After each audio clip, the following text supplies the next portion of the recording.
नमस्कार मंडळी, Monika's corner मराठीमध्ये तुमचं स्वागत आहे। बाजारात मस्त ताजे ताजे आवळे आलेले आहेत आणि आवळ्याचे पदार्थ तर झालेच पाहिजेत। केसांपासून नखांपर्यंत शरीराला अत्यंत गुणकारी असा आवळा या 2च महिन्यात मिळतो आणि होता होईल तेवढा तो स्टोअर करण्याचा आपला प्रयत्न असतो। आज आपण बघणार आहोत लहानांपासून मोठ्यांपर्यंत सगळ्यांना आवडेल अशी आवळ्याची गटागट कॅन्डी। 1 किलो आवळे घेतलेले आहेत, स्वच्छ धुवून कोरडे करून या प्रकारे ते चाळणीवर ठेवायचे आणि गरम पाण्याच्या वाफेवर उकळत्या पाण्यात आपल्याला ते 10 मिनिटं स्टीम करून घ्यायचे आहेत। कुठल्याही भांड्यात या प्रकारे पाणी ठेवायचं, त्यावर चाळणी ठेवून झाकण ठेवून 10 मिनिटं ते स्टीम करून घ्यायचे। 10 मिनिटांनंतर एकदा चाकूने चेक करायचे, बरोबर आवळे शिजून तयार झालेले असतात। त्यानंतर ते बाजूला काढून आपल्याला थंड करायला ठेवायचे आहेत। अगदी सोप्या पद्धतीने ही आवळ्याची गटागट कॅन्डी बनवून तयार होते। यामध्ये आपण साखरेचा वापर केलेला नाही, फक्त गूळ वापरून आवळा आणि 3 ते 4 साहित्यात ही तयार होते। अर्धा किलो गूळ मी ते किसून घेतलेला आहे। मेजरिंग कपाने 2 कप भरून हा गूळ आहे। घरातली कुठलीही एक मीडियम साईजची वाटी घेतली तर 2 वाट्या भरून बारीक किसलेला हा गूळ आहे। अर्धा किलो गूळ या 1 किलो आवळ्यासाठी बरोबर होतो। तुम्हाला जर आणखी थोडं गोड आवडत असेल तर तुम्ही गुळाचं प्रमाण वाढवू शकता, काहीच हरकत नाही। थंड झालेल्या आवळ्याच्या बिया काढून या प्रकारे आवळ्याला बारीक करून घेतलेलं आहे। हे आवळे मिक्सरमध्ये घालून पाणी न वापरता अगदी बारीक याची आपल्याला प्युरी करून घ्यायची आहे। जाड बुडाचं भांड घ्यायचं, मी इथे जाड बुडाची कढई वापरलेली आहे आणि शक्यतो स्टीलचं भांड वापरण्याचा प्रयत्न करायचा। त्यामध्ये आपण ही बनवलेली आवळ्याची प्युरी, 2 कप गूळ घालायचा, 2 चमचे मीठ घातलेलं आहे आणि अर्धा चमचा काळं मीठ घातलेलं आहे आणि गॅस चालू करायचा। इथं आपलं जर असं मेहनतीचं काम चालू होतं। हे सगळं मिश्रण मिक्स करायचं आणि आपली गटागट कॅन्डीच्या कन्सिस्टन्सीच्या लेवलला मिश्रण यायला आपल्याला जवळजवळ 1 तास लागतो। त्यामुळे तुम्ही जर स्वयंपाक करताना याला बाजूला ठेवलं तर भरपूर चांगलं होईल, कारण सोबत आपला स्वयंपाकही होईल आणि सोबत ही आवळ्याची गटागट कॅन्डी सुद्धा तयार होईल। हलवत राहायचं आहे। याचं टेक्स्चर मिनिटाला बदलत राहतं। तुम्ही बघू शकता 15 मिनिटांनी मी तुम्हाला इथे दाखवते। गूळ संपूर्ण विरघळला आहे आणि ही गटागट कॅन्डीचं जे हे मिश्रण आहे ते शिजायला सुरुवात झालेली आहे।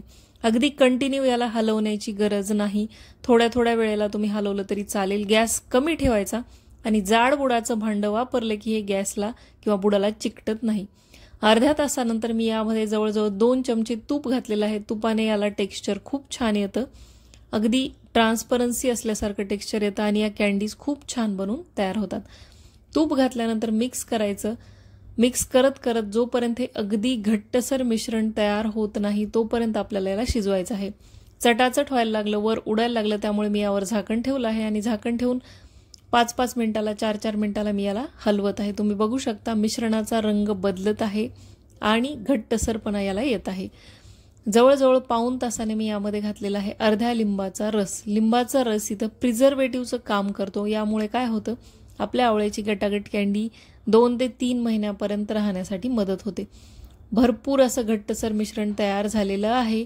तर पाऊण तासानंतर जेव्हा आपण लिंबाचा रस घालतो त्या स्टेजला याला आणखी गोळीचं टेक्स्चर येण्यासाठी, कॅन्डीचं टेक्स्चर येण्यासाठी 2 चमचे कॉर्नफ्लॉवर 2 चमचे पाण्यात मिक्स करायचं आणि ह्या कॉर्नफ्लॉवरची स्लरी आपल्या मिश्रणात घालायची।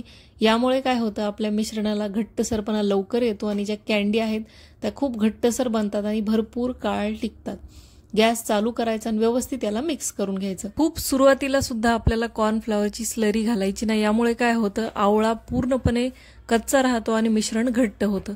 जवळजवळ 1 तास 5 मिनिटांनी तुम्ही बघू शकता मस्त हवं तसं घट्टसर मिश्रण तयार झालेलं आहे आणि या कन्सिस्टन्सीच्या स्टेजला आपल्याला गॅस बंद करायचा आहे, कारण थंड झाल्यावर हे मिश्रण आणखी घट्ट होतं। त्यानंतर मी घेतलेली आहे 1 वाटी पिठी साखर, त्यामध्ये चवीनुसार मीठ आणि भाजलेल्या जिऱ्याची पावडर घातलेली आहे आणि हे मिक्स करून घ्यायचं। हे जे मिश्रण आहे ते आपल्याला त्या कॅन्डीला वरून लावायचं आहे। थोडासा हाताला तुपाचा बोट लावायचं आणि पूर्णपणे हे थंड झालेलं मिश्रण आपल्याला छोट्या याच्या गोळ्या करून घ्यायच्या आहेत। आपल्याला हव्या त्या आकाराच्या कॅन्डीज आपण बनवू शकतो। एका वेळी मुलं 2 ते 3 खातात, त्यामुळे मी अगदी छोट्या बनवलेल्या आहेत। मस्त या छोट्या गोल कॅन्डीज करून घ्यायच्या आणि पिठी साखर, जिरे व मिठाचं हे जे मिश्रण आहे यामध्ये घोळवून घ्यायच्या। भरपूर वेळ याला घोळवायचं, म्हणजे काय होतं, याला मॉइश्चर धरत नाहीत, या ओलसर होत नाहीत। तुम्ही बघू शकता मस्त छोट्या गटागट कॅन्डीज बनवून तयार होतात आणि कधी आपण आवळा खाल्ला हे कळत नाही। चॉकलेटच्या जागी मुलांना मस्त अशी रिप्लेसमेंट आहे चवीलाही छान लागतं आणि लहानांपासून मोठ्यांपर्यंत सगळ्यांना आवडेल असा पदार्थ आहे। त्यामुळे या आवळ्याच्या सीझनमध्ये तुम्ही याला ट्राय करून नक्कीच बघा। तुम्ही बघू शकता मस्त गटागट कॅन्डीज बनवून तयार आहेत। अर्धा किलो आवळ्याच्या प्रमाणात सुद्धा भरपूर अशा बनवून तयार होतात। ज्या बरणीमध्ये काचेच्या तुम्हाला भरून ठेवायचं आहे त्याच्या बुडाला थोडंसं पिठी साखर घालायची आणि थोड्या थोड्या गोळ्या टाकून पिठी साखरेमध्ये घोळवायच्या। म्हणजे काय होतं, या मॉइस्ट होत नाहीत आणि एकमेकाला चिटकत नाहीत, अशाच कोरड्या राहतात। आणि होईल तितकं मिश्रण घट्टसर करायचा प्रयत्न करायचा। काचेच्या बरणीत भरून 2 महिने या आरामात टिकतात। या हिवाळ्यात आवळे असताना या गटागट कॅन्डी ट्राय करून नक्की बघा।